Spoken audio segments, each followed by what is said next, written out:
नमस्कार. आज आपण प्राचीन भारतीय इतिहासामधील वेगवेगळ्या पंथापैकी शैव पंथाची माहिती थोडक्यात पाहूया. भारतीय संस्कृतीतील वैदिक धर्माला वेगळे स्थान आहे. कोणत्याही एका देवतेची पूजा त्यात केली जात नाही. भक्ती, जप-तप, व्रत-वैकल्य, संस्कार, पूजा, तीर्थयात्रा यांना फार महत्त्वाचे स्थान आहे. भक्तीमध्ये सगुण व निर्गुण देवतांचे अस्तित्व मानलेले आहे. भक्तीची भावना ऋग्वेदात आढळते. वैदिक धर्मातील अनिष्ट प्रथा परंपरेमुळेच जैन व बौद्ध धर्माचा प्रचार मोठ्या प्रमाणात झालेला, मात्र त्यातही पंथभेद निर्माण झाले. त्यापैकीच शैव पंथ याविषयी माहिती घेऊ. शैव पंथामधील पहिला मुद्दा उगम व विकास. हिंदू धर्मातील शैव पंथाचा उगम कशा प्रकारे झाला हे निश्चित करणे शक्य नाही. मात्र या पंथात वैदिक व अवैदिक संकल्पनांचा विकास झाल्याचे दिसून येते. ऋग्वेदात रुद्राचे वर्णन भयंकर दुःख देणारे आहे. त्याच्यापासून त्रास होऊ नये म्हणून उपासना केल्याचे दिसून येते. मात्र या देवतेला प्राधान्य नव्हतेच. अथर्ववेदात रुद्राला शिव, महादेव, वृषभ असेही म्हटले जाते.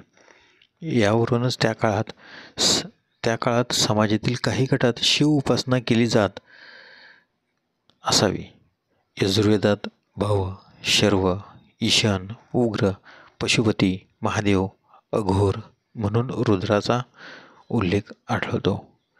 शिव उपासनेला या काळात महत्त्व प्राप्त झाले.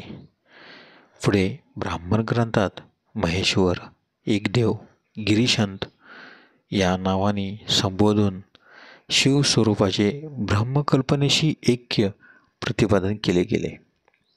पुराण काळापर्यंत धार्मिक जीवनाच्या क्षेत्रात शिवोपासनाला फार महत्त्व होते. शिव उपासना मूर्ती स्वरूपापेक्षा लिंग स्वरूपात मोठ्या प्रमाणात प्रचलित आहे. शिवलिंग हे विश्वनिर्मितीचे कारण असून त्याची मनोभावे पूजा करणे व त्याद्वारे मोक्षप्राप्ती साधणे हा संदेश शैव पंथाचा आहे. दुसरा मुद्दा भारतातील प्रसार. भारतातील वेगवेगळ्या भागात शैव संप्रदायाचा मोठ्या प्रमाणात प्रसार झालेला दिसून येतो. मूर्तीपूजा व लिंग स्वरूपाची पूजा सर्वत्र रूढ आहे. या संप्रदायात पुन्हा दोन गट निर्माण झालेले दिसून येते. त्यापैकीच पाशुपत गट नकुलिश, कपालिक, कालामोग, नाथ, गोरक्षनाथ व अरसेश्वर इत्यादी पंथ मोडतात. काश्मीर, कर्नाटक, तमिळनाडू या प्रांतात आगतिक संप्रदायात समावेश झाला आहे.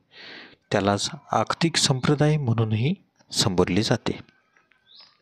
तिसरा मुद्दा तत्व. शैव पंथातील पाशुपत संप्रदायाचा कार्य नित्य आहे. स्वर्गप्राप्तीनंतर जीवनाला पुनरावृत्ती असतेच असे नाही. मोक्षप्राप्ती तत्वचिंतनाने होते. या संप्रदायात कार्यकरण, योग, विधी व दुःखात ही 5 तत्वे प्रतिपादन केली आहे. सामान्य शैव पंथात विद्या, क्रिया, योग व चर्या ही 4 पदे प्रतिपादन केली आहेत. जीवात्मा, मत, कर्म, माया व रोधशक्ती या पाशांनी बुद्ध असतो. मलपाशामुळे ज्ञान व कार्यशक्ती अकुंठित होते. कर्मपाशामुळे कर्मफलाचा भोग प्राप्त होतो. मुक्तीसाठी क्रिया, योग व चर्चा हे मार्ग सांगितलेले आहेतच. शैव पंथातील नाथ संप्रदायाचा आदिनाथ हा प्रवर्तक मानला जातो. यात शिवाला सर्व सिद्धांताचा आदी गुरु मानले जाते. ज्याच्यामुळे प्राण्यांच्या चैतन्य मिळते. तो निराकार आत्मा हा नाभीचक्रात वास करतो व तो शून्याश्रित असतो. शून्य हे सहज अनुभव, परम व अतीत असे असते. मरणोत्तर आत्मा शून्यात विलीन होते. मनावर चंद्राचे, आत्म्यावर सूर्याचे व शून्यावर कालाचे अधिष्ठान असते. मत्स्येंद्र, गोरक्ष, जालंधर, कानिफ, चंपट, नागेश, भरत व रेवण अशा नाथांच्या परंपरा यात आहेत. काश्मीर खोऱ्यात वसुगुप्त याने स्पंदशास्त्र पंथ हा शैवपंथ प्रस्थापित केला. शिवाला सर्वशक्तिमान प्रतिपादन केले. परमार्थाचे ज्ञान होण्यासाठी शिवाची उपासनाच उपयोगी आहे. त्याला चांगली लोकप्रियता मिळाली. त्यामुळे या विभागात शिवाची अनेक मंदिरे उभारली गेली.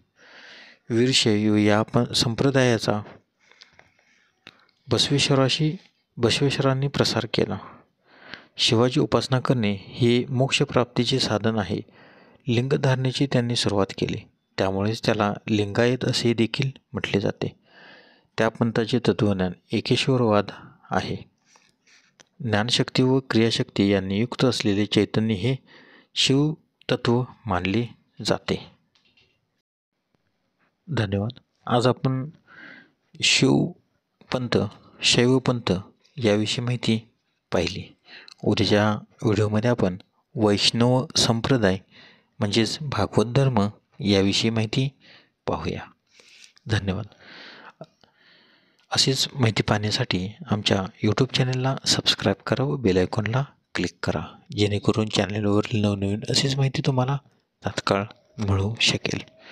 लाईक करा, शेअर करा, कमेंट करा. धन्यवाद.